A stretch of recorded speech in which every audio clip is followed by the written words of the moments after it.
Let's roll, baby. Welcome into the Ringers Sunday pregame with the wise guys, ready to rock and roll for the 2024 NFL season. The boys are back in town. Let's welcome in Cousin Sal, Raheem Palmer, Joe House. We're on FanDuel TV. Of course, we welcome in our friends from YouTube TV. And Sal, you have won 2 bets. You are ready to defend your title. We are trying to keep me from melting down with the Tyreek Hill news. And all is well in the world. What's up, boys? I am ready and very excited. We have 90 minutes. I know there's not enough time. The show is packed, but I am going to hang my banner between the 4 p.m. game and the night game. So if you guys want to stick around on FanDuel TV and YouTube TV, you can watch that right here.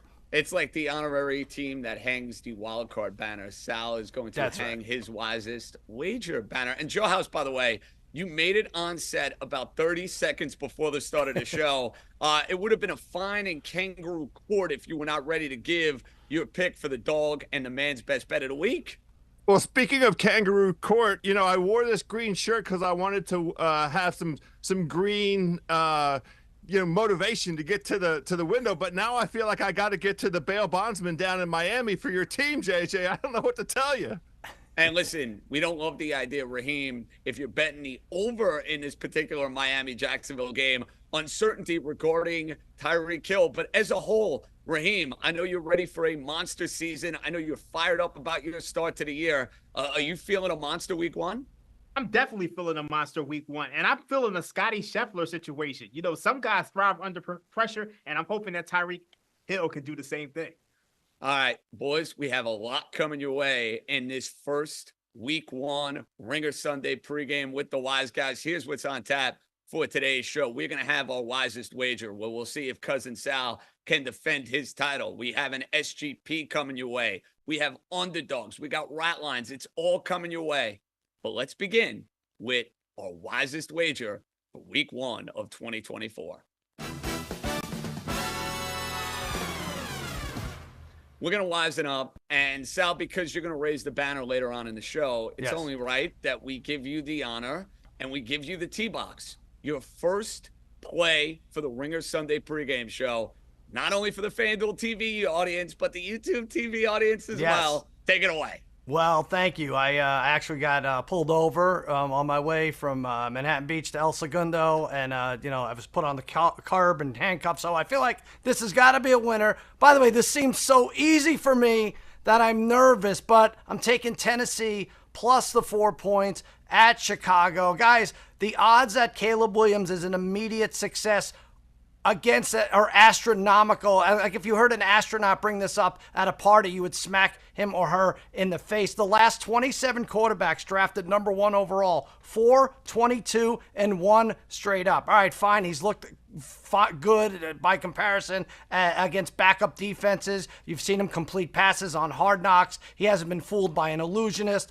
Nothing embarrassing. But I really like what the Titans have done with Levis. I thought this would be a rebuilding year. Yeah, they built up nice pieces around them. Pollard and Spears will be a serviceable backfield. You know, they have Tyler Boyd. They have Hopkins, who is banged up, but he's going to play, right? Ridley, Burks, lots of wide receiver options. L'Jarius Sneed in the secondary. I think Caleb Williams is up against a lot. I think these teams are a lot closer than 4-point spread, and I think that's asking a lot of the Bears to come out guns a-blazing. I'm taking Tennessee and the points to start off my wise wager title defense. Winner. I love it. I absolutely love it. And Raheem, I'm in Chicago as we speak. I see nothing but Caleb Williams jerseys. I see nothing but Bears paraphernalia everywhere I walk. The trends against rookie quarterbacks making their first start, they're pretty eye-opening, right?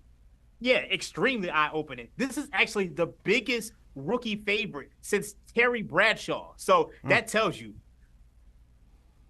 It's been a while. That's what it tells you. It's been a while. All right, House, let's get to your wise wager. What do you got for us? Well, I'm looking at the Houston Texans laying 2.5 points at Indianapolis, and this is another fantastic rematch of, some great battles we got at the end of last season. The NFL's like, hey, that was a good game. Let's run that one back. It is a divisional matchup, and Indianapolis is a home dog, and there's a lot of trends out there that say grab the home dog very early in the season, week 1 especially, in a divisional matchup. But I really like what Houston did in the offseason. So this game, week 18, was lined at -1.5, and it opened at -1.5 in the summer, but got pushed up to -2.5, and maybe even some threes out there. And I think the reason for that is because the market saw what Houston did, and if you compare what Houston did to what Indianapolis did, Houston looks like they're all in. I mean, they acquired talent on both sides of the football. And most importantly for me, obviously, the Joe Mixon addition, nice. But really importantly for me is what Houston did on defense. They got help at defensive tackle. They got help in Danielle Hunter on edge. They have, help in the secondary. And so they've told us they're going all in here. Indianapolis, they kind of just stuck with what they had. And the problem for them is their secondary. And so we have the strength of this Houston offense, the addition of Stephon Diggs, plus the talent that was already there going up against a weak Indianapolis secondary. Now, I know that Indianapolis will be able to run the football. Jonathan Taylor loves this Houston Texans defense, but I think that D'Amico's got a scheme for that. Anthony Richardson, remember, he's a rookie. The dude's played one game and 14 snaps. So we're still in his rookie season going up against this D'Amico Ryans defense. I love anything under 3. 3 is fine with me as well. But Houston Texans, they put their mark on the season. They jump out and say, hey, last season was nice. This year we're going for it. Well, listen, House, considering I have Houston and Indianapolis in our wins pool that we put together, I just can't have a tie between those two particular teams. So we'll see if you get out on the right foot. Now, Raheem, you're going with your wise wager, a team that was as bad as can be in the 2023 season, but it's a brand spanking new year. Who do you got right out of the gate? I'm going with the Carolina Panthers plus 3.5. Anytime you have the opportunity to bet on a team that was 2-15 the previous year in week 1, you got to do it for various reasons. First things first, road underdogs that missed the postseason in the previous year, 90, 59, and 5, 60%. Divisional underdog, 69, 47, and 2, 60%. This Carolina Panthers team should be much improved. They got Dave Canales at head coach. He was responsible for Baker Mayfield's breakout year. He was responsible for Geno Smith's breakout year when he won Comeback Player of the Year. More importantly, you get the fade, the worst quarterback and coach combination in the league in Dennis Allen and Derek Carr. You look at Dennis Allen as a head coach, 27, 41, and 2, 39% against the spread. If you bet $100 on every single one of these games, you're down $1,600. You could say the same thing about Derek Carr. Derek Carr is a favorite, 21, 37, and 2. You'd be down $1,700 if you bet $100 on any one of those games. This Saints offensive line is a mess. This Carolina Panthers offense is improved. They brought over Deontay Johnson from the Steelers. They drafted a guy out the second round, Xavier Legette. I think the Panthers are alive in this game, and they might even win it outright. But for the sake of this, we're taking the 3.5. I love it. The boys are on fire right out of the gate. When I have an opportunity to fade Dennis Allen and to fade Derek Carr, where do I sign? And one of my favorite futures for the year, under 7.5 for the New Orleans Saints. Let's get that going on the right foot. Fellas, my week 1 wise wager, I'm going to a playoff rematch where I think we're going to have the exact same result as what we saw in January when I was basically superimposed into the Simmons couch. And no, it wasn't the Dolphin-Chief game in the Tundra.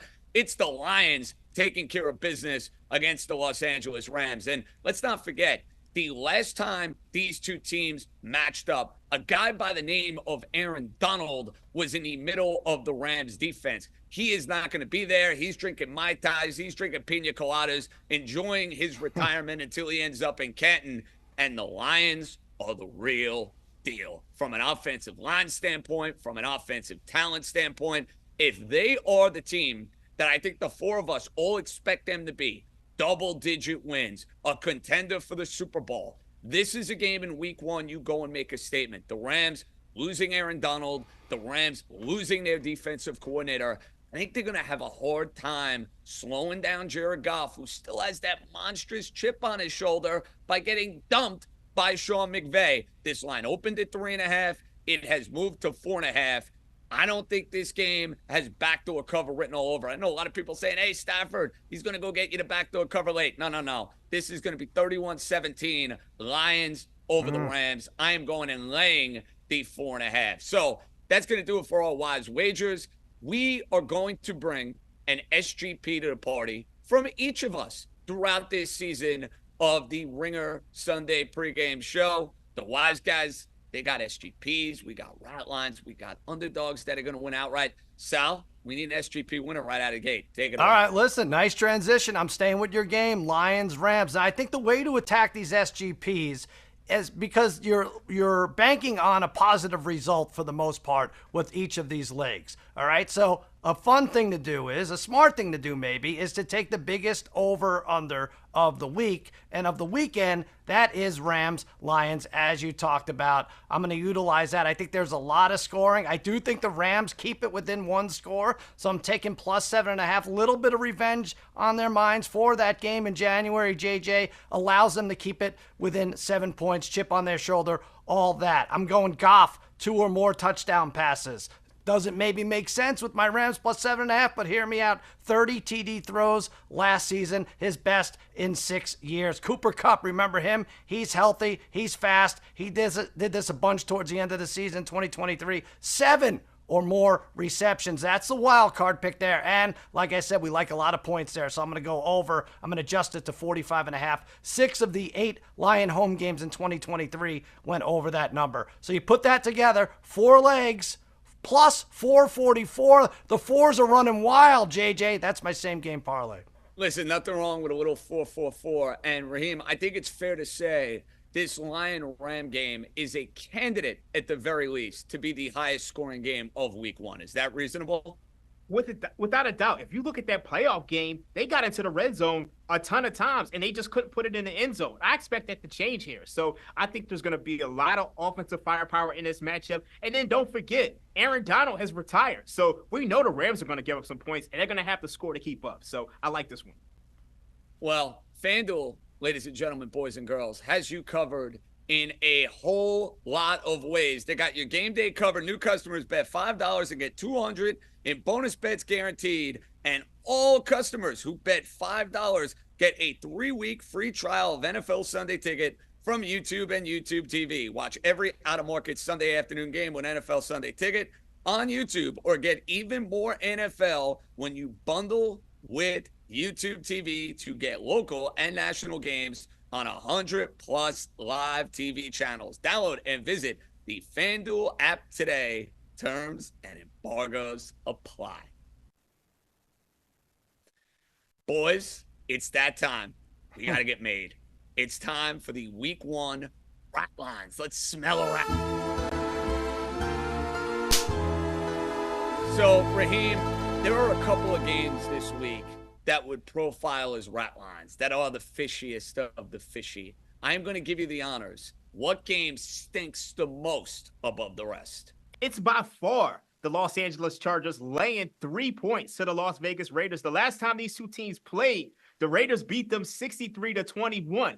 Enter Jim Harbaugh. And now the Chargers are favored. And the only reason why they're favored is because they got to upgrade a head coach. But when you look at this roster, they're struggling. I mean, DJ Shark has been ruled out. So Justin Herbert has to throw to Joshua Palmer and Quentin Johnson. Like, how can you lay 3 points with that? In addition, Justin Herbert missed the entire preseason with a foot injury. Now, if you go to the other side, you look at the Raiders. How can you trust Gardner Minshew on the road? Like, so this is a complete rat. It's a complete stay away. I would take this and throw it down the steps and not touch it with a 10-foot pole. Now, House, as far as your rat line is concerned, what happened earlier this morning makes things maybe that much more complicated. Maybe it makes it less complicated. I don't know. But you're heading to South Florida for your rat line of the week? Yeah, it's far less complicated. I already liked Jacksonville, and all of this chaos the morning of game 1, week 1 of the NFL season. So I think that the 1.5-point line, Miami favored by 3.5, Jacksonville is by at least a full. And the reason for that is in the first place, Miami has, with Tua and Coach McDonald, been able to get out at the beginning of seasons and score a bunch of points and beat up on bad teams. Well, Jacksonville, to me, is not a bad team. So if this line was like 2.5 or 2 or something like that, I wouldn't mess with it. I'm fine with Miami having a home field advantage, but their extra 1.5, I'm not sure exactly what to attribute that to other than this Miami juggernaut at the beginning of seasons. Miami's defense is in transition. I'll just be generous with it. I'm not sure how they're going to get any kind of pass rush at all against Trevor Lawrence, and Trevor Lawrence is at his best when he has time to throw, when he is not under duress. We have injuries across the board on the defensive side of the ball for Miami. Jalen Ramsey's got a hamstring. Bradley Chubb is out. Jalen Phillips is on a pitch count. And the injury report for the Dolphins had 13 dudes on it on Friday. You know how many guys were on the Jacksonville report? 1. So Jacksonville very quietly showing up with their entire complement on offense, ready to roll, ready to remind everybody of that team that got out to an 8-3 start last season before they had injuries on the offensive side of the ball. And I like very much the idea of Jacksonville here. 3.5 is just too many points. So it's interesting, Sal. You know, House made a compelling case to just take the Jaguars. Didn't sound like a rat. It sounded like a wise wager. Yeah. I mean, I'm just saying. Yeah, he's dressing that rat in a Jaguars jersey for sure. But I will say, out of House's and Raheem's picks, I think these are the top 3 candidates for overreaction game of the week, right? Raheem talked about Raiders, Chargers. Oh, whatever happens in that, we are going to for sure overreact. This one too, Jacksonville, Miami. I think Simmons and I called it as the overreaction game. And I'm going to take mine, Texans and Colts. I know, House, I just be careful. I think this is a rat because it looks so easy. It was 2.5. It's 3. It's ping-ponging back and forth. The Texans, I think it should be more than 3. We're dealing with a Colts team that is 0-9-1 in their last 10 openers. That's not a coincidence after a while. 0-9-1, right? That's troubling. If your son or daughter had mononucleosis the first day of school every year for 9 years, are you going to bet that they're ready to go day one as a sophomore in high school? No. You're betting against it, right? Because it's not a coincidence. This is exactly the same thing. I need to see more out of Anthony Richardson, right? We saw a handful of games last year. I think he's only played 15 or started 15 games since high school. So why wouldn't this be a blowout? And they're begging you, I think, to take the Texans. That's why you have to consider it a stay away here. And that's what I'm doing. Totally understand that, Sal. Now, for me, the rat line is in my backyard, not necessarily where I'm at this particular point in time, but in East Rutherford, New Jersey, because a quarterback by the name of Sam Darnold is going to be starting in a stadium that he knows quite well. Remember, Sam Darnold, the former Jet quarterback, top 5 pick in the draft, ended up being a total bust. I wake up this morning and the Minnesota Vikings are laying points on the road against the New York Giants. And I understand the Giants, low win total, not crazy expectations, everybody down on Daniel Jones.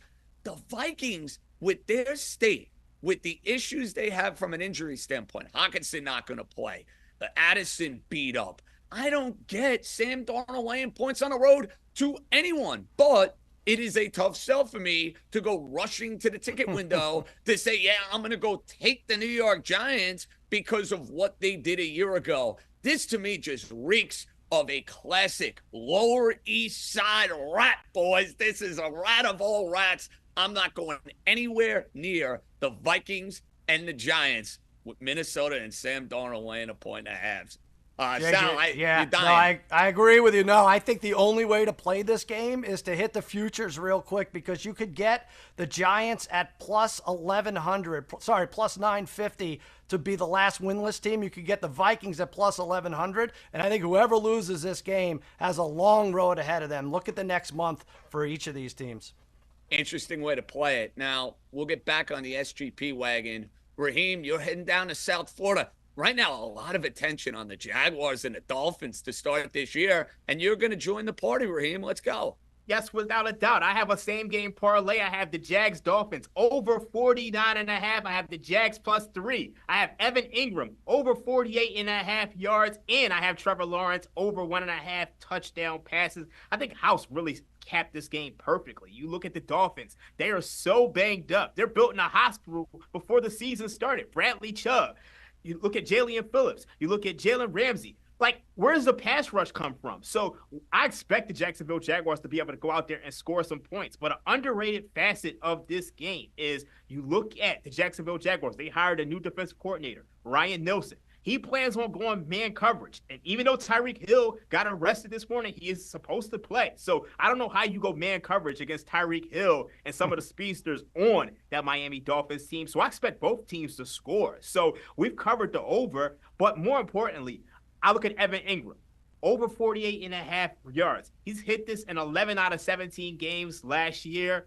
If we're talking about this Dolphins defense is weak, I expect them to go over. I expect Trevor Lawrence to go over 1.5 touchdowns, and I think we're going to be able to get there and cash this ticket. House, I know you're on Jacksonville in this game. I think all four of us should be all over, no pun intended, the over with the Dolphins and the Jaguars. I think this is a shootout, and you throw in those South Florida weather conditions, not exactly appetizing for either of these two defenses. Yeah, I don't want to show up and just start patting myself on the back, but I'm going to do it. I bet this number, it was at 48.5 for some reason. It's come on, Miami at the beginning of the season. I know I poo-pooed it in terms of the way the line's been moving, but they score points at the beginning of the season because they do have that built-in advantage of being down in South Florida. They're acclimated to it. Now, I don't think it's as profound an impact on Jacksonville, the other team, one of the other two teams in Florida, but they are going to be out there. And we've hit on the reasons why both teams offensively should be able to move the ball against their opponent's defense. JJ, we're all being stupid here, aren't we? Right? If we're going to do a same game parlay with the Dolphins and Jaguars, first of all, let's add over 193% humidity. I don't know if FanDuel has that, but that's an automatic leg right there. But Raheem called it.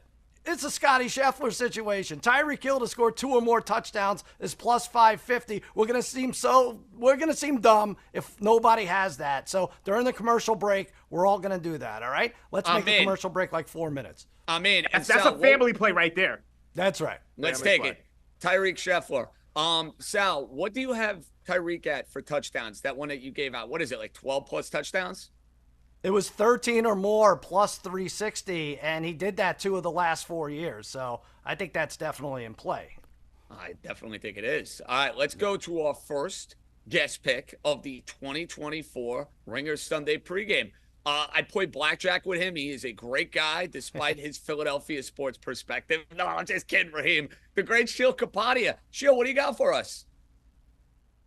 What's up, wise guys? Sheil Kapadia here from the Ringer NFL show and the Ringers Philly special. Got a good one for you today. Deshaun Watson under 215.5 passing yards. Why do I like this one? Number one, Watson's been one of the worst quarterbacks in the NFL the last 2 seasons. Statistically, you look at all he's down there with like Zach Wilson and Bryce Young. He's coming off the shoulder injury. He's still got soreness. That's number one. Number two, the Browns' offensive tackle situation is abysmal. Now here comes Micah Parsons and DeMarcus Lawrence and Mike Zimmer. There's no way Kevin Stefanski wants this to be a drop-back passing game with Deshaun Watson. So hit the under 215.5 passing yards. What do you think? Do we have a winner here? All right, Sheil. Raheem, I know you were very spirited in our little pre-show meeting, knowing Sheil's pick right out of the gate. You didn't share those thoughts, though. What are those thoughts?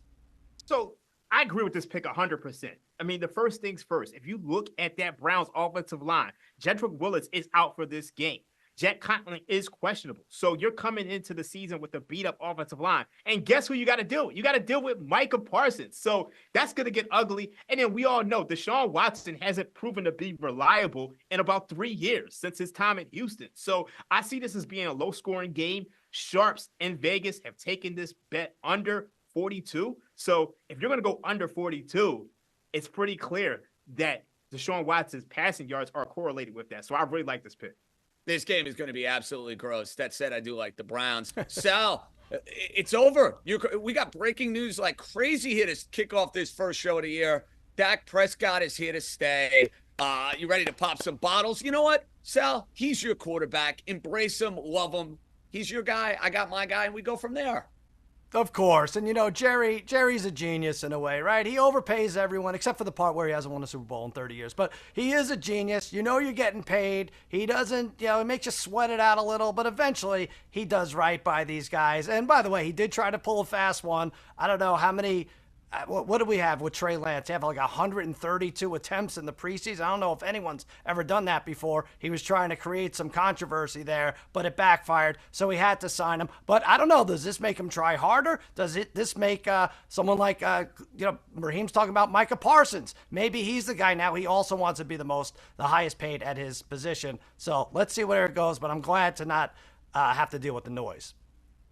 Well, I'm hopeful, Cousin Sal, that in addition to the noise, you don't have to worry about Dak Prescott on his butt all game long, because the other side of this game has Myles Garrett going up against the worst offensive line that Dak Prescott has played behind in half a decade. And I have serious concerns about a one-dimensional offense in Dallas in the form of one Dak Prescott to one CeeDee Lamb and nothing else weaponry-wise. Put that man in bubble wrap. And most points in the league. One-dimensional last year, most points in the league. Yeah, against all bad teams and at home. I would love for you guys to do what I did this morning, which is go find the last time that Dallas beat a good team, a team with a winning record, outdoors on grass. I invite you to do so. You won't find any last year or the year before. Okay. All right. They beat some good teams. I'll give you an answer before the end of the show. I like that, Raheem. There we go. You know what, put Raheem? the challenge out there. Raheem has learned television. We call that a tease. Coming up here on the Ringer Sunday pregame, we'll have more thoughts on his Dak extension. Plus, we have man's best bet. The Podfather is going to join us. So much more to do. FanDuel TV, YouTube TV. We're coming right back.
Welcome back. New customers bet $5 and get $200 in bonus bets guaranteed. And all customers who bet $5 get a 3-week free trial of NFL Sunday Ticket from YouTube and YouTube TV. Watch every out-of-market Sunday afternoon game with NFL Sunday Ticket on YouTube. Or get even more NFL when you bundle with the YouTube TV to get local and national games on 100+ live TV channels. Download and visit the FanDuel app today. Terms and embargoes apply. Welcome back to the Ringer Sunday pregame. It is week 1 of the 2024 season. We got a lot more coming your way, but there's so much more outstanding programming throughout this week coming up on FanDuel TV. And Cousin Sal, you had Tony Romo on, you see, Friday, 10 a.m. Eastern. Yeah. How was the chat with the most polarizing analyst in the NFL? You know, I think it went well, except I might have gone too far in the last question. I asked him about that Seattle game and how it hurt me, and we almost had two grown men crying on national TV. Well, I met up with a certain buddy of yours last week, Mr. Francesa, who is tight with the coach of the Dallas Cowboys at that time. And to make matters worse, Sal, he said if they beat Seattle, they were winning the Super Bowl that season. So wow. I had to rub it in. How about that? That's terrible. We were about the 7th or 8th best team that year, but that's all right. I like it. Hey, listen, the Chicago Bears had Rex Grossman as their starting quarterback. So who had Rex Grossman on the Ringer Sunday pregame show making an appearance? I mean, you never know what you're going to get here on YouTube TV and FanDuel TV. House of Raheem, we're fired up for East Coast buys later in the week. And House, we're going to have more Miami Dolphin talk because Thursday night the Bills are taking on the Dolphins. What can go wrong? I don't know. Make sure that they drive safely. Everybody drive safely, please. Well, considering that I am going from Chicago to New York to Miami for that game, maybe I will work on transportation for Tyreek Hill for the Week 2 game against the Buffalo Bills. So obviously outstanding programming coming your way. Coming up next year on the Ringer Sunday pregame show. It's time, boys. It's man's best bet. Let's get it.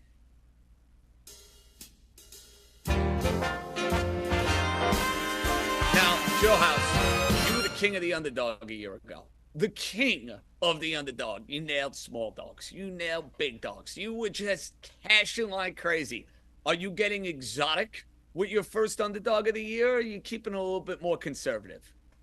It feels like I'm going right down the middle because I find myself looking at this dance card of underdogs in week 1, and there is Mike Tomlin staring right back at me, going down to Atlanta.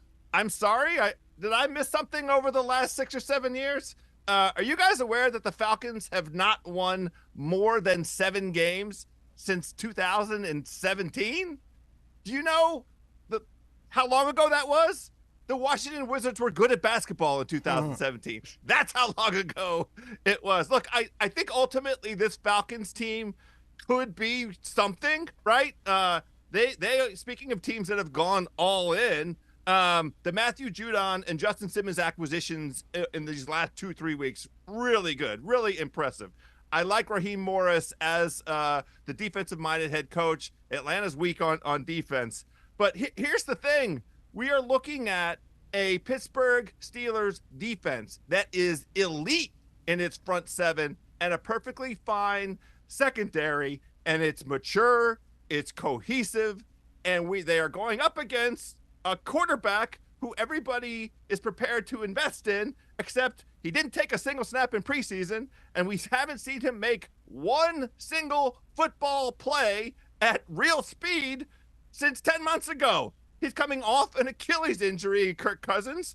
And this Atlanta offense is going to hit the ground running? Is that the idea? Look, I understand all of the skepticism around Pittsburgh this year. An offensive line in turmoil, rotating deck chair offensive line, and the quarterback situation. I think we have breaking news. It's not Russell Wilson that's playing. It's young Russell Wilson that's playing today in the form of Justin Fields, 2 guys that love to hold on to the ball for too long and throw check down passes. I don't think it matters. Both of these offenses, I think, will come out extremely conservative, which to me means why don't I line myself with the side that has the best unit on the football field? That's the Pittsburgh Steelers defense. And so I'm riding with Mike Tomlin, the historically great Mike Tomlin as an underdog. That is my first man's best bet of the season. That is a significant size underdog, so I like it and I respect it right out of the gatehouse. Raheem, I know there was a certain someone who wagered a good amount of money on Russell Wilson to be the starting quarterback of the Pittsburgh Steelers in week 1. That, my friend, is a bad beat. Yes, Russell Wilson was minus 400 to be the opening day starter, and he was announced as the opening day starter, and then he got injured on his day off. It's almost like Craig when he was still in boxes and got fired on his day off. It just does not happen. So if you bet that, I apologize. I pray for you. Now, Cousin Sal, I think there's an angle here with the Falcons. A lot of the markets had them a little overinflated to go and win a division. They got a brutal schedule in the first 4 weeks. Yeah.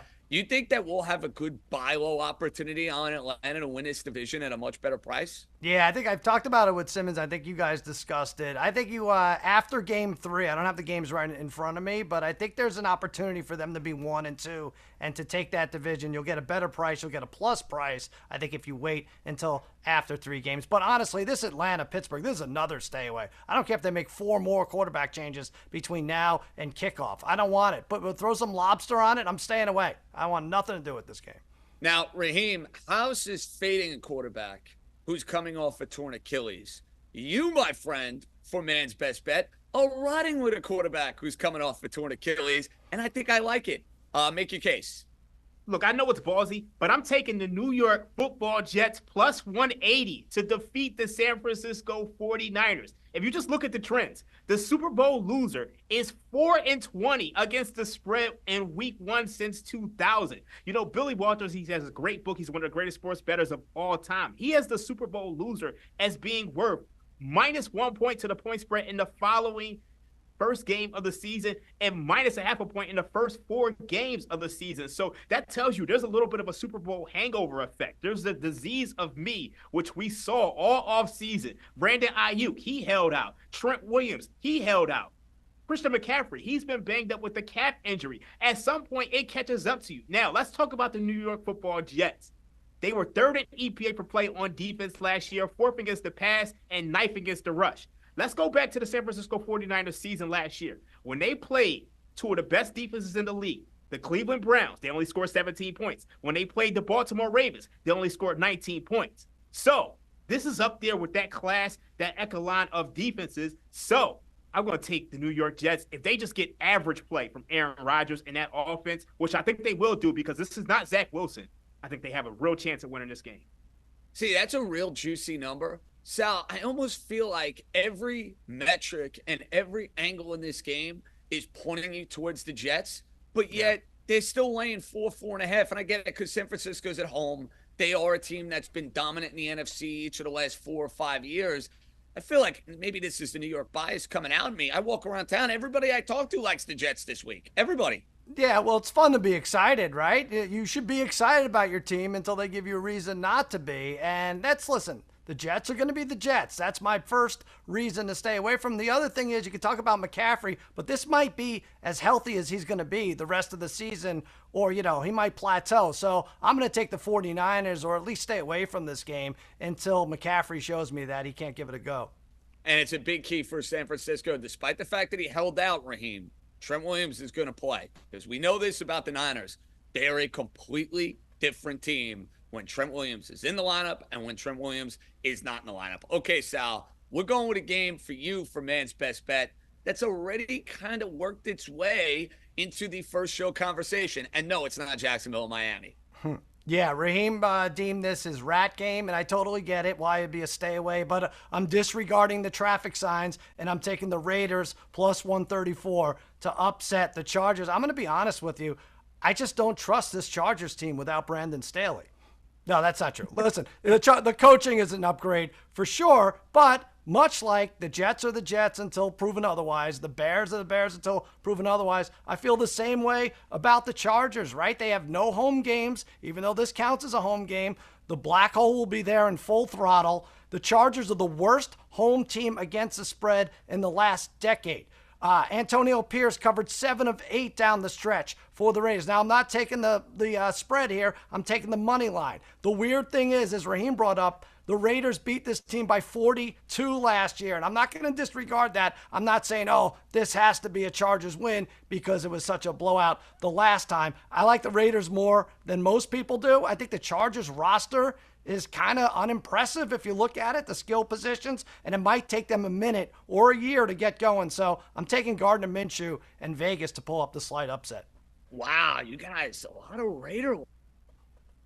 Very surprised. The Harbaugh effect, I think you might see it in week 1. So I might be heads up with you on that particular game. Sal, I'm going to mention a game for man's best bet that nobody's touched so far. And for what it's worth, My man's best bet record was incredibly frustrating. I couldn't nail the proper size underdogs. I got way too cute. I'm going big right out of the gate. I think the Arizona Cardinals are going to go into Buffalo and beat the Buffalo Bills. Kyler Murray back at quarterback. The addition of Marvin Harrison Jr. Think about Buffalo. No Matt Milano.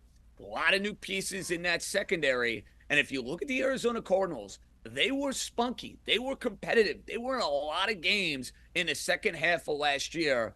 I think Buffalo, from an eliminator pool standpoint, is going to be one of those cutesy picks if people don't want to go with the obvious, if they don't want to go with the Cincinnati Bengals. And that just seems a little too good to be true. Buffalo's got a Thursday night game against Miami coming up on Thursday. Maybe that's on their minds. I think Arizona is a very live dog. And at plus 240, House, listen, I couldn't catch you last year going with plus 120s or 125. I'm going plus 240 right out of the gate with the Cardinals. How about that, dog man? JJ, I love it. It's a big swing, and that's how you got to do these money line bets. And look, if Arizona is within a score and has the ball last, this might be who has the ball last this kind of game, because the Arizona defense is bottom of the barrel. But if they're within a score and they have the ball, I think it's very live. The Hail Murray rematch, right? The Hail Murray? That is. is. Years ago?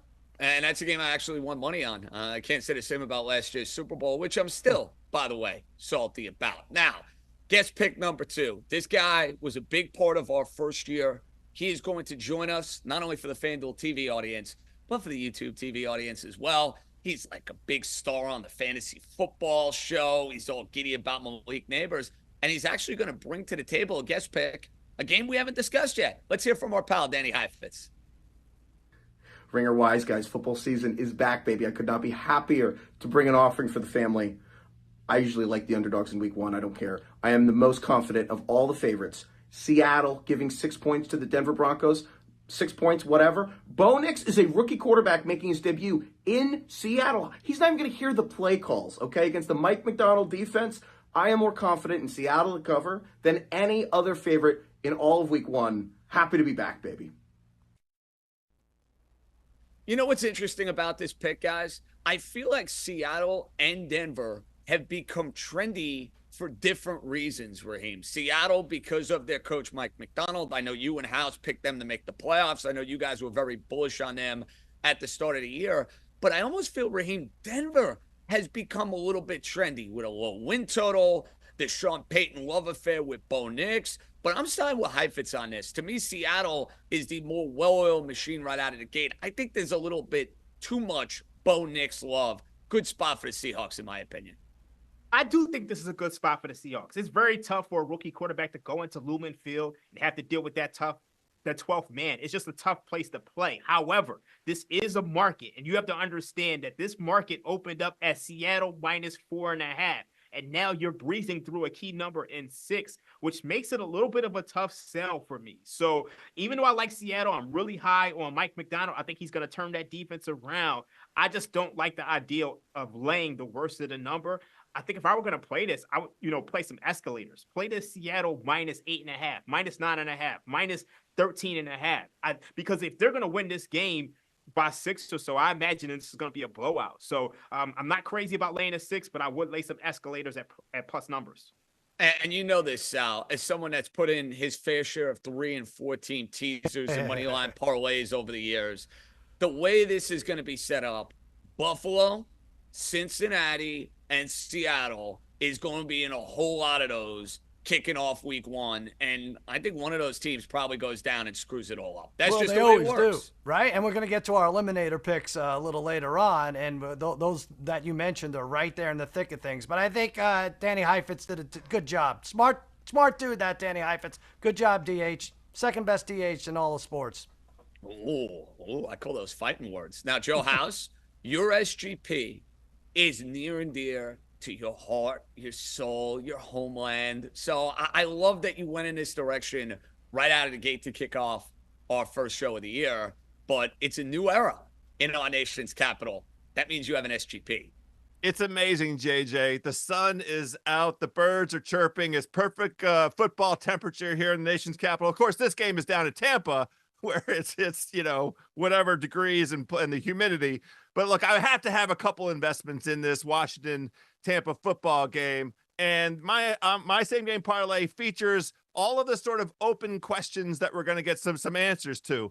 So it has as a first leg Tampa scoring points, because the Washington defense, the worst or second worst defense in the entire NFL, they've improved personnel. I love Frankie Louvu. I love Bobby Wagner, but still not much in the way of pass rush, and definitely not very much in the way of secondary. So Tampa over 23.5 points, team total. And then look, we're going to see Jaden Daniels. All of the chaos that he's able to bring to the table is going to come with his legs. So we're going over 40.5 rushing yards. That's the way the Washington offense and Cliff Kingsbury is going to get an advantage against Tampa. Mike Evans over 4.5 receptions. That's just Mike Evans and Baker Mayfield doing their thing. It's just a day that ends in Y, and they're playing football. 5 catches for Evans. And I think that Jaden Daniels and Terry McLaurin are going to want to get off on the right foot, building that chemistry. We've seen it all preseason.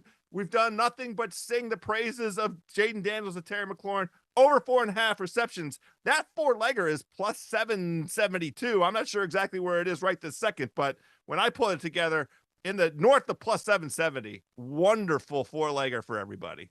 I like it, House. And what we're going to do here is we're going to get in the spirit of backing our home team for an SGP. You're going to do it with the Washington Commanders. The Miami Dolphins and SGPs were pretty good to me on last year's season. I'm going to try and get off to a great start with an SGP with the Dolphin-Jaguar game. Let's show that SGP. Now, you guys may like Jacksonville to cover the 3.5. That's fine. All I need is the Miami Dolphins to go and win. Then I'm going to take Jalen Waddle, who just got a fat new contract and is in great shape to get 80-plus receiving yards. A lot of attention to Tyreek Hill. Jalen Waddle, 1,000-yard receiver each of the last 2 years. Trevor Lawrence, 225-plus yards. I feel great about that. That's an easy leg to throw in. And then last but not least, Raheem Mostert, who did nothing but score touchdowns a year ago in the red zone for the Miami Dolphins. Let's take Mostert to find pay dirt. And that parlay, guys, a little over 8-1. Sal, Mostert, he scores every week last year. I got to start off this season with my guy scoring a touchdown. I could see you doing it, but this is the most fascinating player prop I've seen as far as the future goes. I don't know if there's ever been, maybe Raheem knows or House, has there ever been this much of a dip between guys last year total and his expectancy the following season? 20 touchdowns, I think, from Mostert in 2023, and that was over under a 7.5, JJ. I hope he gets you one of those today.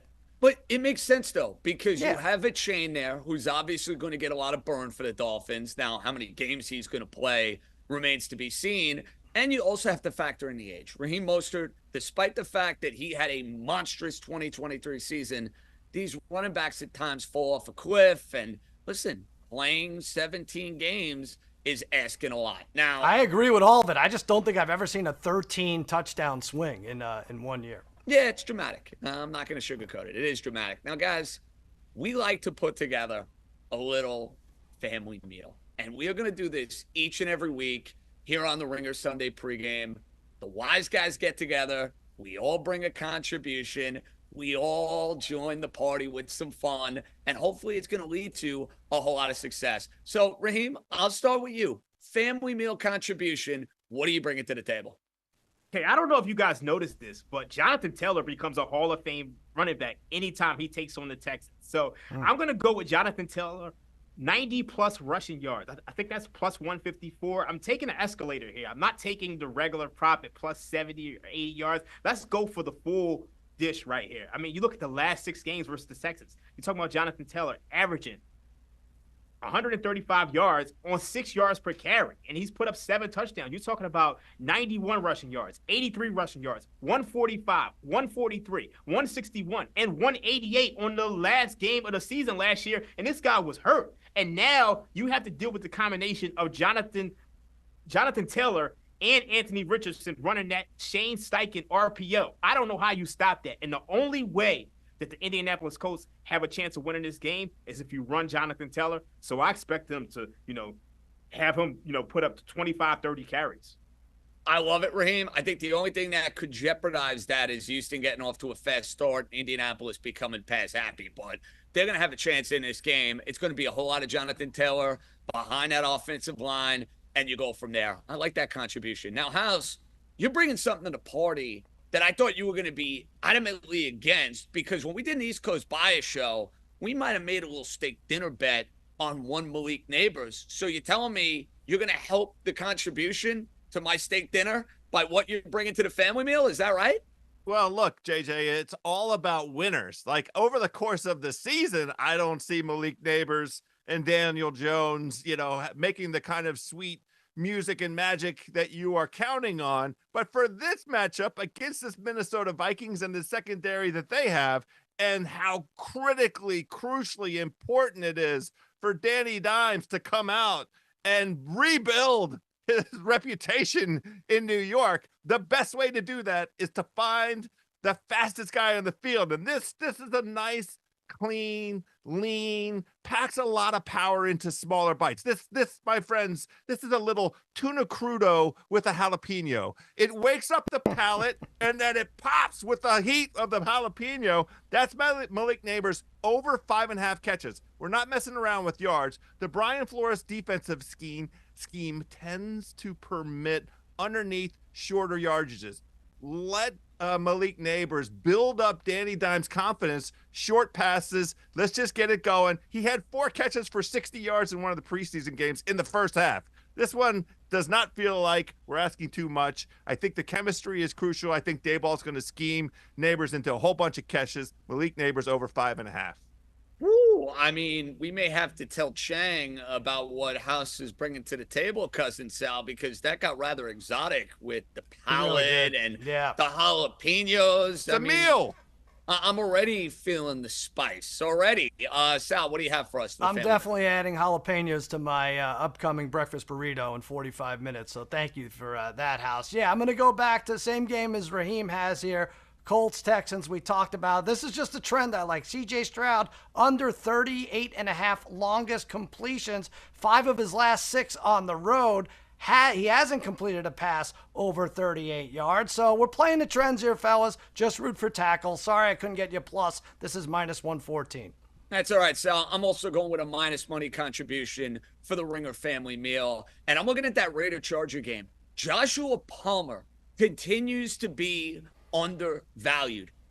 Who is Justin Herbert throwing the football to? He's going to throw to someone that he has a rapport with. All these other guys. Quinn Johnson stunk last year.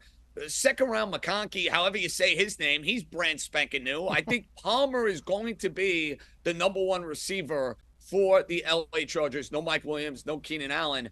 40+ receiving yards.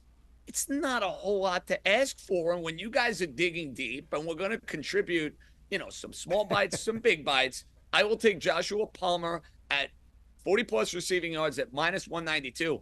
And by the way, Sal, we put all 40s together, a little under 15-1 for the fellas. I love that. We only have to win one of these per year, and we're going to win like 4 or 5. Jump on, people. Come on. Well, that's the idea. Now, obviously, we are on YouTube TV, and we are streaming, of course. So if you guys want to contribute to the show, you have the opportunity to do so. How about a couple of these YouTube comments? You'll enjoy this one, Sal. What's the over-under JJ would have paid for Tyreek's Bell if indeed he was unable to play in this game? A lot. I was going to say a couple of wise guys checks. Just saying. Yeah. 14 grand. I don't know. It depends how much you have on the game, which we'll never know, right? No, we'll never know. We keep that secret around here. Now, Raheem, this one's for you. This is coming from Jerry. And Jerry is just glad that you're out of your usual chair. How do you feel? You're in a brand spanking new studio, Raheem. I'm very excited. I'm comfortable. It's a little bit brand new, a little bit different, but I mean, we're repping the Phillies in the back, so that's a great thing. Well, and hopefully maybe you'll see me in October if my Yankees can actually cooperate and get to the World Series. Then our final YouTube comment, this one's for you, House. This one comes from David. He goes, why is there so much Arizona Cardinals hype? Obviously, JJ taking them to win outright. I think it's justified with Kyler Murray, Marvin Harrison, and the way they played down the stretch last year. You agree? Yeah, they were 5-3 against the spread down the stretch, only 3-5 straight up. But this is really the fact that offense improved, and we think that offense can keep up with anybody. Their problem is on the defensive side of the ball. So let's see. Let's let the Buffalo team go out and prove that they can win by margin again.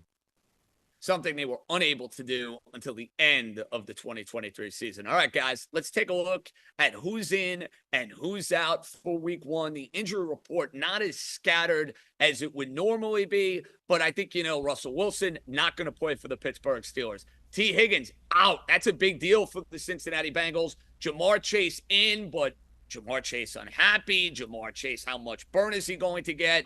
That's a little frightening for somebody that may have Cincinnati go and win the game outright in something we're going to get to a little bit later on. And, of course, that hamstring vanishes for Jalen Ramsey the minute he goes and gets a new contract extension. I am going to call that the Fugazi hamstring injury of the week. Jalen Ramsey just wanted to get paid. He will be starting against his former team. So, guys, if we're looking from an injury standpoint, Raheem, if there's one that stands out there, the Bengals not having T. Higgins in week one, I know they're playing the crummy Patriots, but that's a big deal. It is a big deal, but, let's be honest. This Patriots offensive line is the worst in the league. So if the Bengals put up 10 points, they might win this game. Like, you're talking about Jacoby Brissett. What is he going to do? So it matters, but not as much as you think. Joe Burrow is still out there. What, Sal, anything jump out to you on that injury report? I disagree with Raheem, but we'll get into it with Simmons later. I think people are counting this Patriots out, but the Bengals always get off to a slow start. So as far as that injury report goes, that's what the fascinating thing was Russell Wilson being the starter at -400 or -490, and that not happening. All right, let's throw up those Eliminator picks. We're going to do this each and every week for those of you in knockout pools. We're going to have a little fun to see who we take, who wins. That's all you got to do. Keep it as simple as can be. Bengals for me, guys. I'm not getting cute. Joe Burrow against the New England Patriots. Done. Who do you like, House, for Survivor? Immediately I go into an emotional hedge. It's Tampa. I just don't think this Washington team is ready to go on the road and win a team. New personnel at every single spot across the organization. It's okay to go lose to a team that made the playoffs last year. Sal, Eliminator. Seattle. I'm staying away from Cincinnati. Everybody loves all these starting rookie quarterbacks. It just doesn't happen. They win less than 30% of the time, especially on the road in the last 50 years. Plus, you got the 12th man. Seattle's my pick.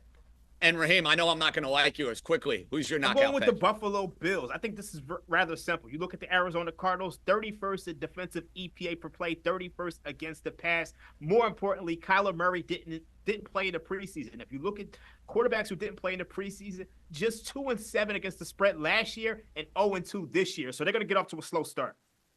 That's going to do it for us here on FanDuel TV. You want to stay tuned, though, on YouTube TV. We got a lot more stuff coming your way. We will be joined by the podfather, Bill Simmons, who's going to be crying about the worst Patriot season forever right here on FanDuel TV. That's Sal, House, Raheem, JJ signing off. A lot more content coming your way. Ringer Sunday pregame. Sayonara, FanDuel TV, YouTube TV. We're coming right back.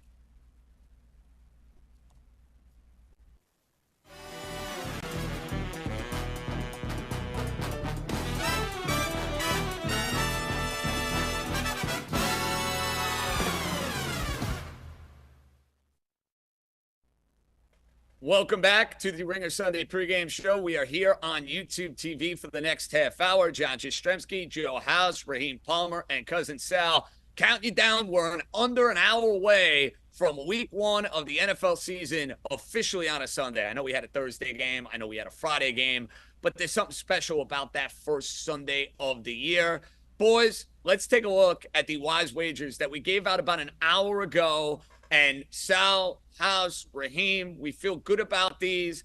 I went with the Detroit Lions laying the 4.5. It opened at 3.5. It's now up to 4.5. Sal taking the Tennessee Titans, which is going to disappoint a whole lot of folks in my neck of the woods at the moment in Chicago that are rocking their Caleb Williams jerseys. And I get it. Fading a rookie quarterback in his first start. I think it's practical logic. House not getting cute. He's going with the very trendy Houston Texans, laying the 3 against the Indianapolis Colts. And then Raheem feeling frisky with the Carolina Panthers plus the 3.5 against the New Orleans Saints. So as we look at all of these wise wagers, House, I think this has 4-leg parlay. You know, we had the family meal earlier in the show. I think we have to parlay the 4 wise wagers here to see if we can maybe go 4 for 4 at some point in this calendar year. We need to do that.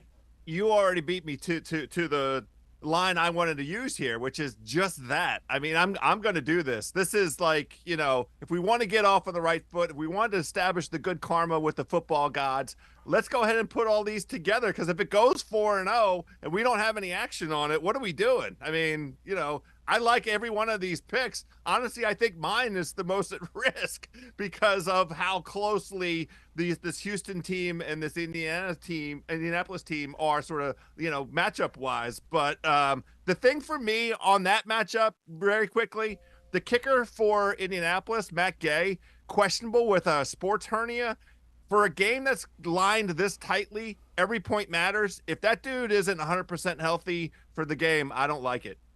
I want to remind everybody that this parlay pays plus 1380. So if you go on FanDuel Sportsbook right now, you can get a nice juicy return if you put that in and it cashes. I like it. Sal, who is the one that is the most in danger in your opinion? Yeah, well, I may have to back off my Titans +4 pick because news just came out that Will Levis was pulled over for drinking mayonnaise coffee spiked with vodka. So I don't know that he's going to start. I don't know that it makes a difference, but you know what? Let's stay with it. Titans +4. Yeah, listen, I feel good about all four of these. And Detroit, I absolutely adore. No Aaron Donald, new defensive coordinator for the Rams. I think the Rams, quite frankly, a little overvalued and overhyped and overrated going into this particular season. Let's get to the Tyreek news from earlier in the day. Raheem, I know you're on Jacksonville in this game. Does this change anything for you, or is this a complete net negative and you say, all right, whatever, we'll see it kick off? Yeah, this is a complete net negative. I mean, when you look at what some of the guys had to do to get to this league, I mean, this is nothing. This is a regular day in people's lives. And, we all get pulled over. I mean, we all don't get arrested every day, but I think this is fine. It doesn't mean anything. Nothing's going to matter in terms of deciding this outcome of this game. Now, House, you didn't give it out as a wise wager, but you love Jacksonville in the game. This changes nothing for you? And say, officer, I'm sorry I did whatever I did, and maybe you get a ticket. Why are they sitting outside with handcuffs on? The internet, the advantage that they're supposed to have is inside the stadium, having the other team sit out in the hot sun, not their own star player sitting with handcuffs behind their back in the hot sun. I don't think it's a good sign for today, JJ. You know what? Let me just say, Raheem said it's a net negative. I think it's a positive for the Dolphins. I really do. We talked about it in the first hour about Tyreek Hill, 2 touchdowns, 2 or more, plus 550. What more motivation do you need? How much pumped do you have to be? We saw it with Scotty Scheffler. It only paid dividends. He went out there, birdied the first hole. I think we're going to see a Tyreek Hill on a mission, which is already the number 1 receiver in the league at plus 550, 2 touchdowns. That's what I like. I sure hope so. Now, we're going to do this every week. We pick every game ATS, and we're going to have this juicy, fun-filled board that our esteemed producer Jack put together where we pick every single game, and then we can kind of look and see, okay, what went right here, what went wrong. Out of all these games ATS that you picked, and not saying it's a best bet wager, Raheem, what was like the funkiest pick you feel like you made this week where you're like, oh boy, when I'm going through this exercise, I can't believe I took this team? Ooh. I mean, it's week 1. I mean, these lines are... See, Raheem likes all his picks, so I really teed up the wrong person on this question. Raheem likes No. pick. I'm going to be honest with you. It's definitely the Steelers. It's definitely the Steelers by far, just because I just think that game is it's very, very ugly. So I just didn't know what to do with it. I know it's Mike Tomlin on the road, but I didn't like that pick at all. Yeah, that was a tough one. I took the points, Sal, because Atlanta in week 1, I'm worried about the rust factor with Kirk Cousins, and Tomlin is an underdog. And listen, there are just so many things that have done me dirty with the Steelers over the last couple of years. I'm like, I'm not getting involved with this. I know you made a lot of funky bets. What was the one ATS you're like, geez, I can't believe I'm doing this? It's my rat line. I'll just stay consistent with that. It's the Colts and Texans. I think they're begging you to take the Texans, and I did, but I'm just not sure the way it goes. I don't like that in the document. We could change each other's picks, JJ. I know there's going to be some tomfoolery down the road. That is 7 or 8. That is a great point. We may need to change the executive access of that Google Doc to our esteemed producer Jack and Jack alone, because I can't have any funny business with Sal. Honestly, I don't like the fact that we can see each other's picks, because I'm gonna keep it real. I looked at some of y'all picks and I just said I'm gonna go opposite. Oh, that's not right either. That's not right either. Oh, but I'm then you so should dumb. like the fact that you've seen the picks, though, Raheem. You should like that. I'm so dumb. I didn't know that I could change anybody else's picks, and I definitely didn't see your guys' said picks. anything. I had. Well, we need Big Dom in for some security. Big Dom was on the sidelines there. You just saw him protecting Sirianni. I think we need cybersecurity. Forget about Big Dom. We need cybersecurity with that house. Paul Elon. I have two boy. games that I honestly, if you all opened up the sheet right now, I couldn't tell you who I picked. And that's Tampa, Washington, because I feel like that line was crazy, 3.5. I didn't know what to do with that one, and I was on both sides of it at different times this August into September. And the same thing with Minnesota and the New York Giants. That one to me is split right down the middle in terms of smart folks who sharps who are lining up on one side or the other with very strong opinions on it. And when it's split down the middle like that, I don't know. So I think I ended up taking Minnesota, but earlier in the week, I like the Giants. I have to admit, boys, I'm surprised that Dallas and Cleveland did not work itself more into the conversation as far as the play. I know Shield came on and gave Deshaun Watson under passing yards in this game. Sal, I feel like you have a very good feel for the Cowboys, when they're going to win and when they're going to lose. Where do you stand week one? Your quarterback just got paid. You're an underdog in this game. Forget about the season, but today, how do you feel about the Cowboys? Well, apparently I have a terrible feel for it because I gave it out at -2.5 for the Cowboys on Guess the Lines last week, and it was just the other way, and we stayed with it. I didn't even correct myself. But I do think offensive line woes for the Browns. Watson, little slow out of the gate. My God, now House has me scared because the Cowboys can't play outdoors because, in September when it's 77 degrees, who knows? Who knows what you're going to get out of this team outdoors, House? No, I'm going to stick with the Cowboys. I think all good things, at least for week one. Raheem, I thought for sure Cleveland was going to be my best bet, my wisest wager, but those concerns on the offensive line, and by the way, the fact that Deshaun Watson is the quarterback, I'm steering clear. Yeah, I went into the summer thinking that I would be playing Cleveland, and I just think that this number has gone way too far. I mean, you're closer to 3 than you are to pick them. So it's just that's a bridge too far for me. And you look at the Cleveland wide receivers, I just don't know how they're going to really dominate this Cowboys defense. So to me, I think this is an ugly game. I think the play is the under, probably the first half under, to be honest with you, just because it just seems like both of these quarterbacks didn't play in the preseason. And oftentimes when you see quarterbacks who didn't play in the preseason, they come out rusty. And you saw that with Lamar Jackson. It took him to the second half to get going. You saw that with Jalen Hurts. He had a couple of turnovers to start the game, and in the second half, he was on fire. So I think both of these quarterbacks, they come out rusty. You get a low-scoring, low-paced game, and hopefully you catch that first half under a full game under ticket. Well, House? Go ahead, House. Before I give you my breakdown, what's the last game that Dallas won? What was the last good outdoor game by the Dallas Cowboys?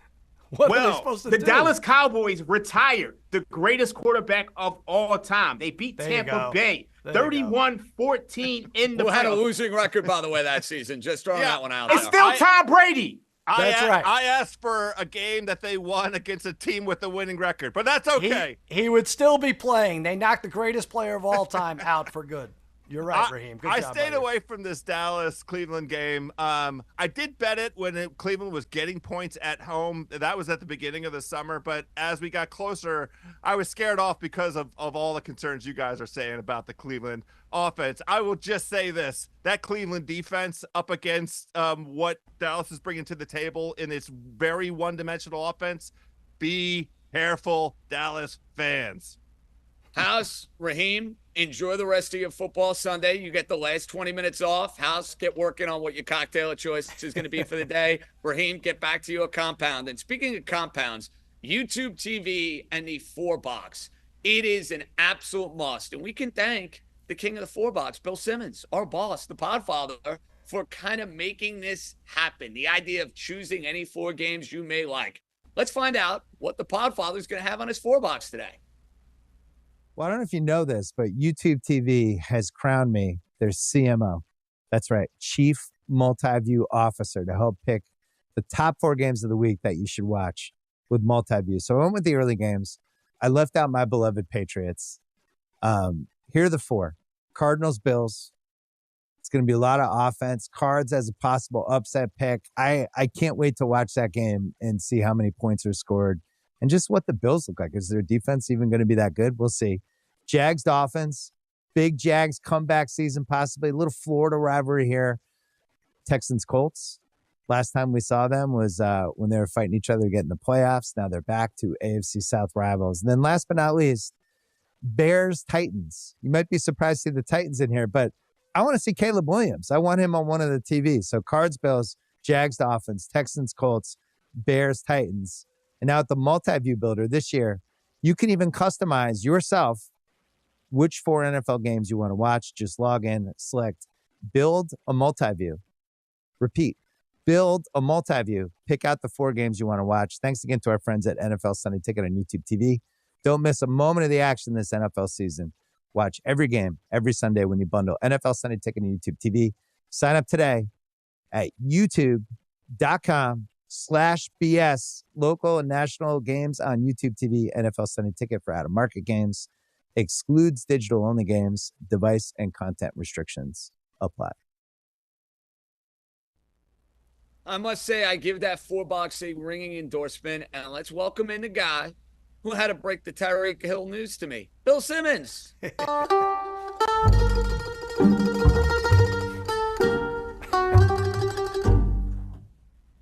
do you feel about that graphic? Wow. By the way, I thought you were giving us fake news 5 minutes before the start of the show, so I appreciate that. Listen, it is the age of disinformation, JJ. So I was skeptical. I had to search on X and try to figure out what was real and not real. But it became pretty clear that it was Tyreek Hill and Drew Rosenhaus, and Tyreek Hill was in handcuffs. I got to say, watching the show just from my living room, gamut of emotions. Sal gets a quarterback. He was looking at Gardner Minshew and, I don't know, Jacoby Brissett next year. And JJ, who's all fired up for this Miami Jags game. Everybody's back in the Jags. And then your wide receivers in handcuffs 2 hours, 45 minutes for the game. So it was really fun to watch from afar. Well, and Sal, you thought he was messing with us. I mean, I did because he did a masterful job all summer, Simmons did, on our text chain, trolling you about the offensive line, about the defensive players being missing, who are you going to start, you're going to have a JV team. And this just seemed like the cherry on top 7 minutes before we went live on our pregame show. So whether you meant to do it or not, Podfather or King of the 4-box, you have a lot of nicknames now. Good job by you. Yeah, I was looking at the betting trends before I came on, just trying to figure out what was against the spread if your best player was arrested within 3 hours of the game. And there just wasn't enough information. I couldn't find anything, JJ. So it'll be a TBD. Is it fair to say that Jacksonville for you plus 3.5 is one of your favorite plays of the day?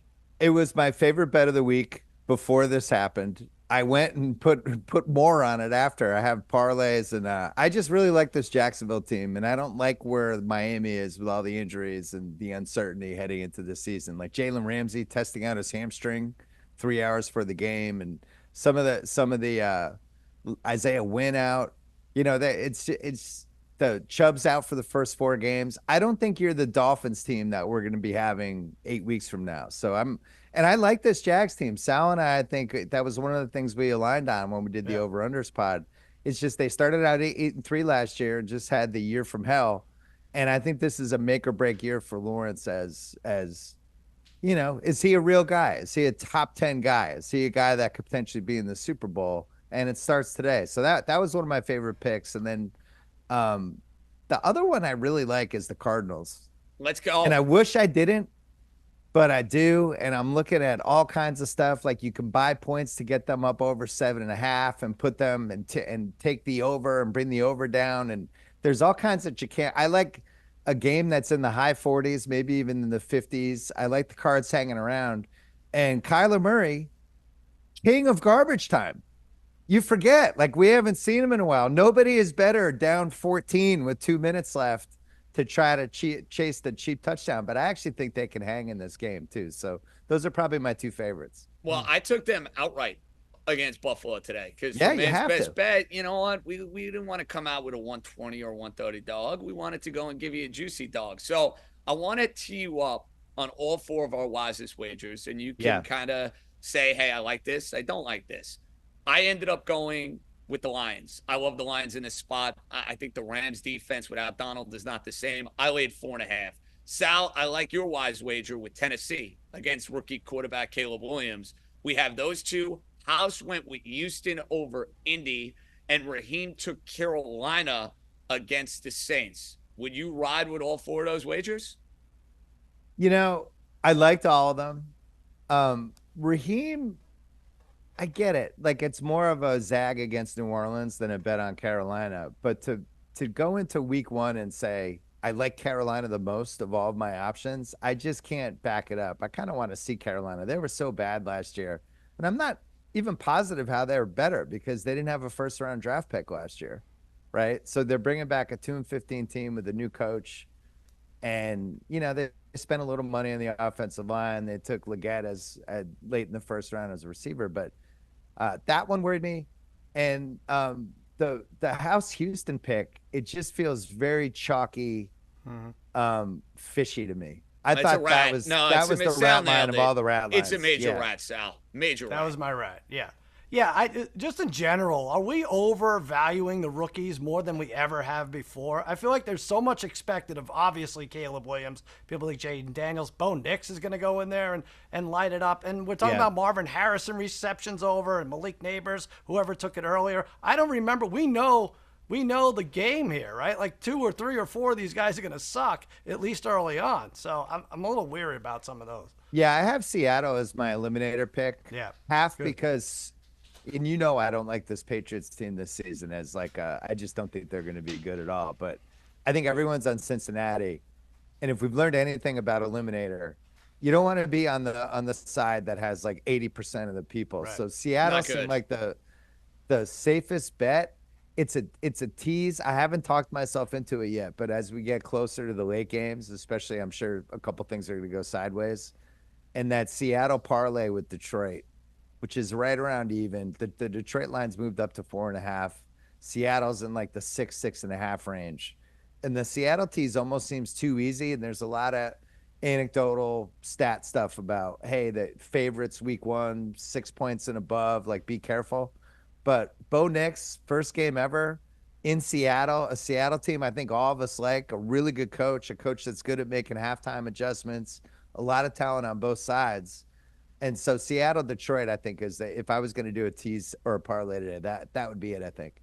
That's a safe one. We talked about this, Simmons, the idea that one of these big favorites is going to go down. And I feel like a very trendy, like 3-team tease, Buffalo getting them down to pick them.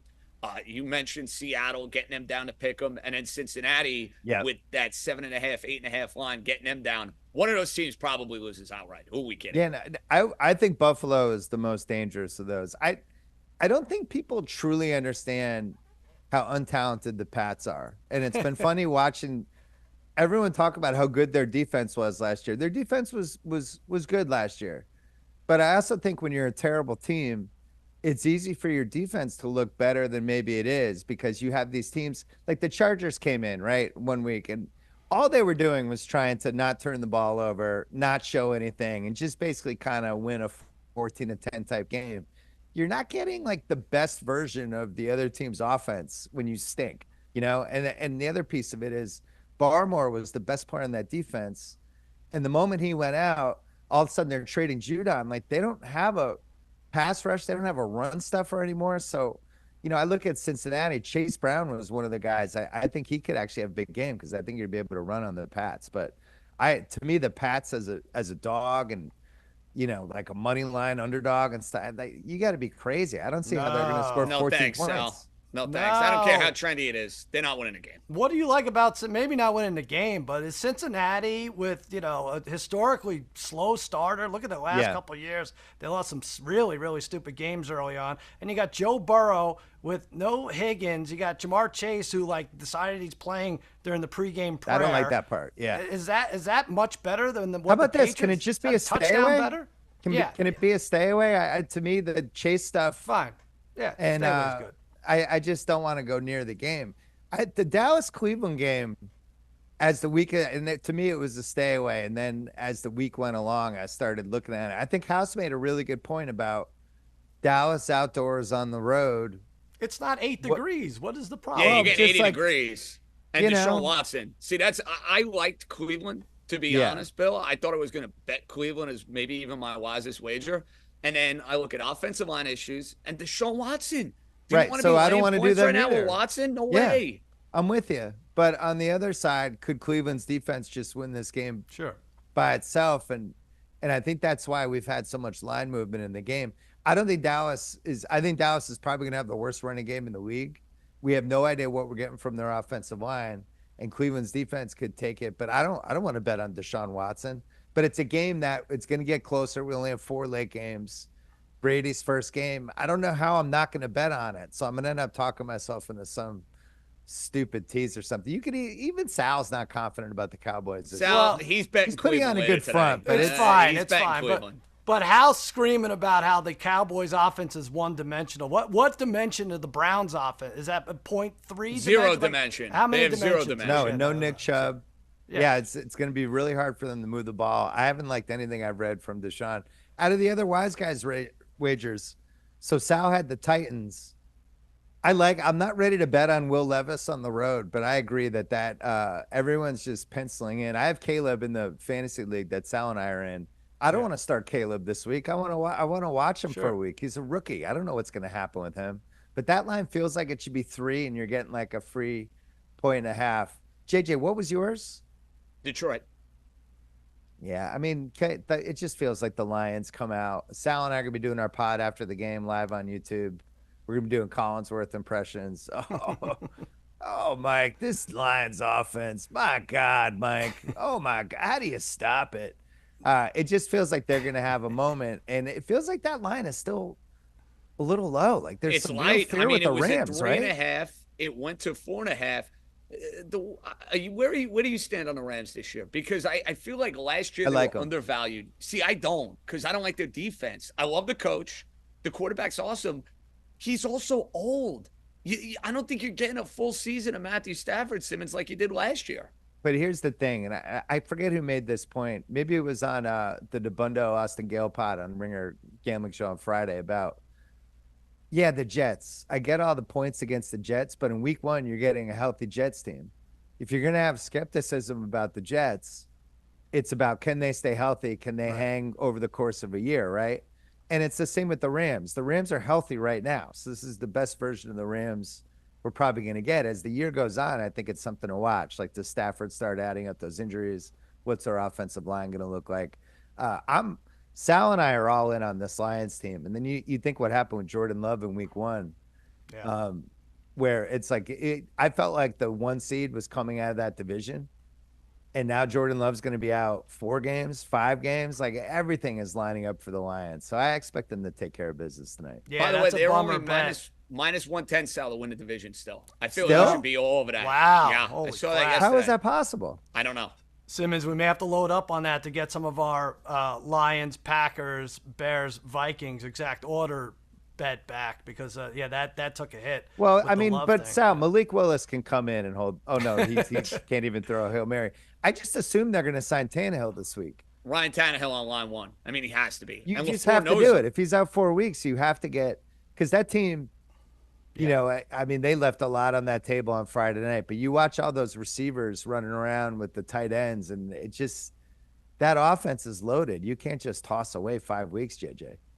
No, I'm trying to make sure we have the accurate depiction on this division bet. Why don't you make sure your wide receiver is out of handcuffs? He's playing, and we're betting him to score 2+ touchdowns. You heard Is Sal, he I'm out of- telling. They did undo the cuffs, right? Because all bets are off if he has to run down the field. Well, that would be like something, in trying to catch the ball No as you good. cuffed. The underrated part of that story is he was driving to the game with Drew Rosenhaus, who would be like in my bottom 20 of who I'd want to drive to a football game with if I was playing in it. Draft. He was already boisterous. Simmons, what would it take for you to stop driving? I feel like if I didn't have to drive, I'd be like, thank you. Take my keys forever. What is going on here? Why are these guys still driving to the game? Was he driving or was Rosenhaus driving? I guarantee he was driving. It's a phenomenal question, Sal. I always wonder with like any of these athletes that are making 25, 30 million a year and up, just get a driver, or get Uber. Just get Uber Black. Right. How hard Black is this? Uber Comfort. By the way, guys, minus 130 Detroit to win the division. So it's been juiced a little That's bit. still too low. Wow. I would take that now. Because To me, that's sprained MCL is at least 3 to 4 weeks. I don't see any scenario where it's less than that. When they do this in basketball, they're like, could be back in 4 weeks, and it's always like 6. We're not talking basketball here, Simmons. You could hold on to that. Yeah, I had some Eastern Conference wagers. We're not going to do that. You could save those. Want to do WNBA? Sal, I made a finals bet in WNBA. I saw that. I took the Minnesota Lynx. What'd you get that? Really impressed by them, JJ. Almost 5-1. Look at you. Yeah. Anyway, break. Hold on. YouTube wants their money back. Hold on. YouTube's shutting us off. Yeah, they might. Do you have any desire to bet Minnesota and the Giants today, Simmons? You know, it's one of those games you stare at both sides and you could talk yourself into it, but it's like talking yourself into the worst looking taco ever versus like the worst looking hot dog ever when you're hungry. You're at like the collector's convention. It's like, I'm so hungry. Oh, that awful hot dog looks. On the one side, you have the Giants who have no skill position guys other than Malik Neighbors, who's never played an NFL game. On the other side, you have Minnesota, no Hawkinson. Jordan Addison, I don't know what we're getting from him. Sam Darnold playing in Giant Stadium. It just feels like that's a complete stay away. I think if you bet on that game, you might have to look in the mirror and wonder if there's some problems. I'm going to bet on it, and I'm taking the Giants, Sal. I know it's a ride. I think that's insane. So the only reason is that the line looks fishy? Why is Sam Darnold a road favorite against anybody? That is very That's strange. the way I look at it. Can I say something? Why is Danny Dimes the starting quarterback?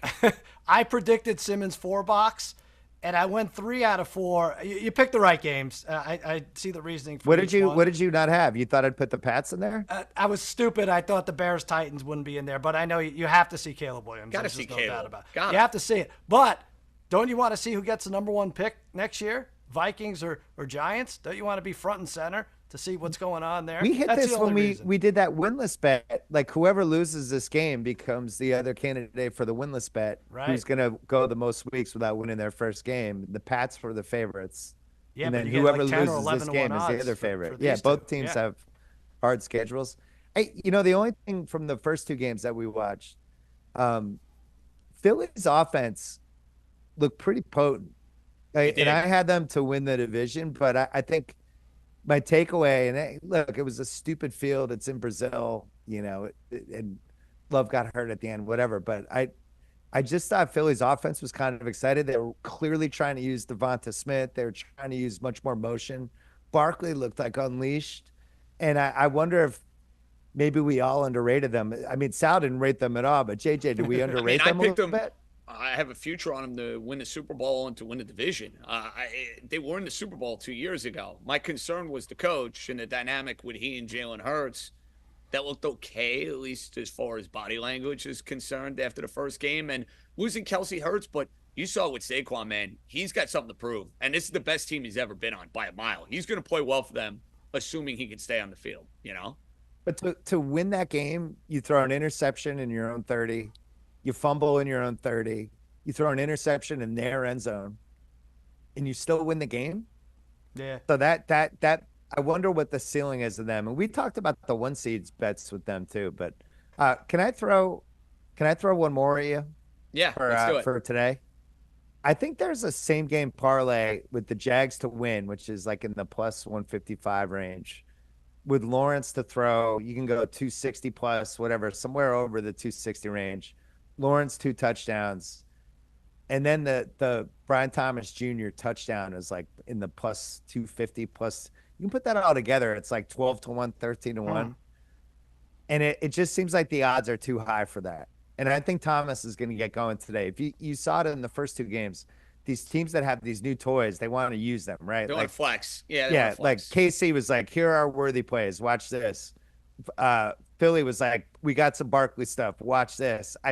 I just feel like Jacksonville's going to be like that with Thomas, so I'm watching for that one. Boy, this Jags-Dolphins matchup is going to set a same-game parlay record. We had a bunch in the first hour. Simmons lights is big numbers all over the place. It's that game in Buffalo, Arizona are the 2 most fun games. I don't even think it's those games are going to be up and down the field, close. Especially in those Miami conditions where it's hot and the defenders are going to be totally out of gas. In Giants, Minnesota, I don't want to watch a single second of it. I'm going to try to figure out I have the 4 screen on my big TV and too much. So I'm gonna be able to have 6 games, and I'm trying to figure out how to never see 1 second of Minnesota Giants.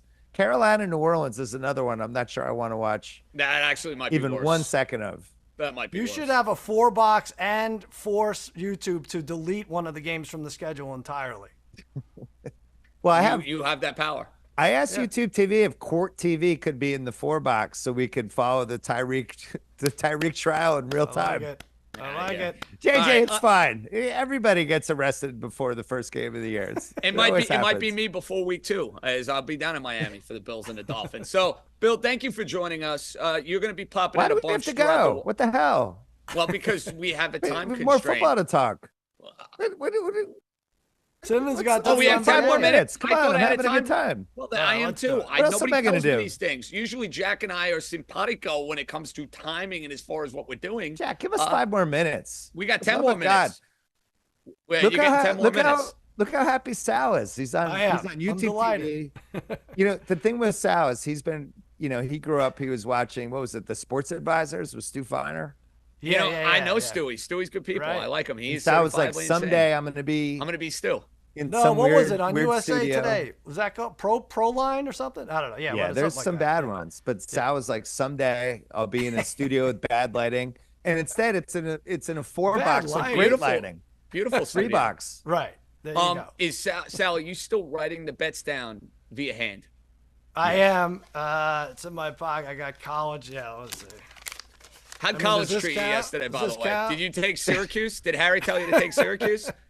I don't know. I didn't trust Syracuse. I didn't know. I guess that quarterback's good. He just needed receivers. He didn't have them at Ohio State. But, Well, he did, but now he's kind of playing free and easy. Kyle Simmons, we McCord. need you to get in on college somehow. I mean, The only Deion opinion stuff I is have a in joke. college is it just seems like bet against Colorado until everyone gets fired. Yes. You're right. They just seem like an Numbers absolute inflated dumpster fire. every week. They're so bad. They're overmatched both sides of the line of scrimmage, and it's all Sanders. Well, you know what's happening in Massachusetts? Because the Pats are going to stink, and BC football has made this huge comeback. And there's The a Bill lot O'Brien kind of effect. quiet Boston college football DNA because of Flutie and from, the 60s. And I think BC football has a chance to just steal. Like, can you imagine this conversation 6 years ago? We're like, hey, 2024 BC football is going to be more important in New England than the Pats. That'd be great. It could be a playoff team. You got to make the top 12. Notre Dame is out. Florida State's out. You have some slots. No, it's Syracuse or Boston College for that final spot in the ACC, Yeah. Sal. Forget about Miami. Cuse BC like it's the 1980s all over again. Wait, Sal, I have a question because we never get to talk about this after when we do Sunday night. What's the most obvious bet, teaser, parlay that people have right now? Because there's always one and you're like, oh no. Oh man, a lot of people on that one. That's always a bad sign. What is it? It's Seahawks Bengals.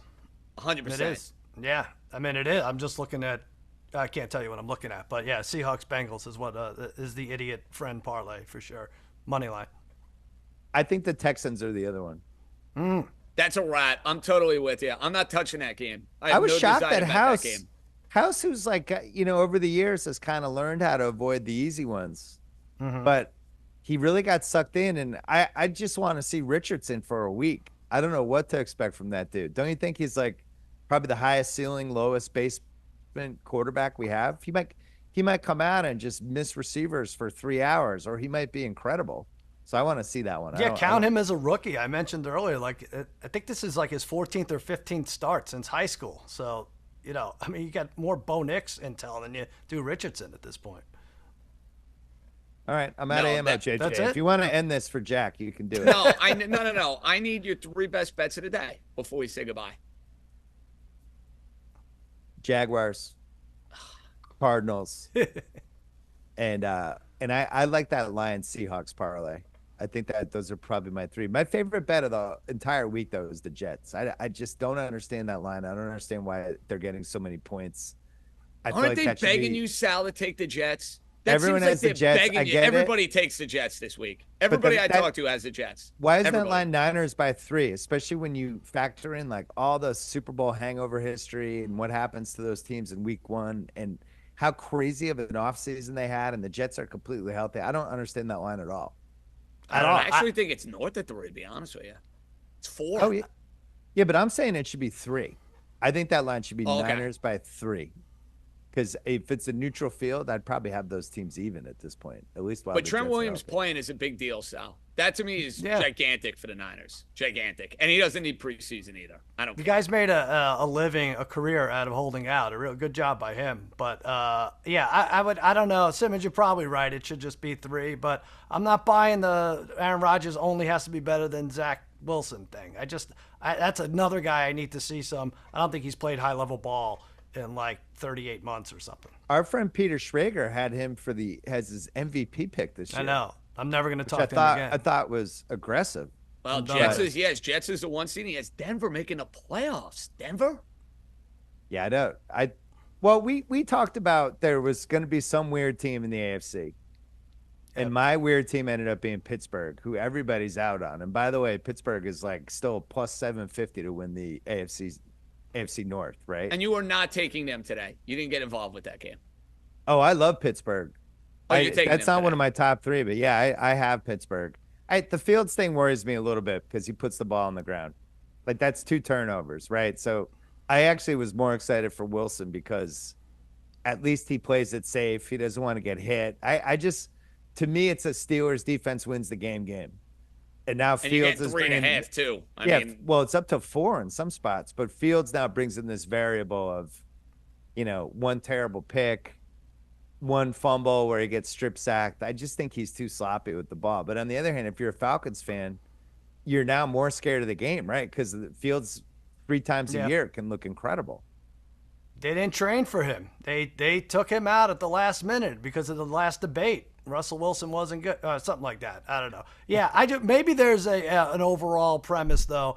If NFL Madden has your quarterback as a kick returner, maybe you should be like a 6-point underdog first week. I think that's a good plan. But House made the key point on Kirk Cousins. The guy hasn't played football in 10 months. Didn't play a preseason game. They're whipping him out there against what I think is the best defense in the league. So I have some Steelers. I have a Steelers under bet with the Steelers jacked up to 4.5 with a little bit of a adjusted under because I don't see. Is there a world where that game gets to 50 points? no. Yeah, Unless nuttiness happens. 3 overtimes. JJ, I know we have to go.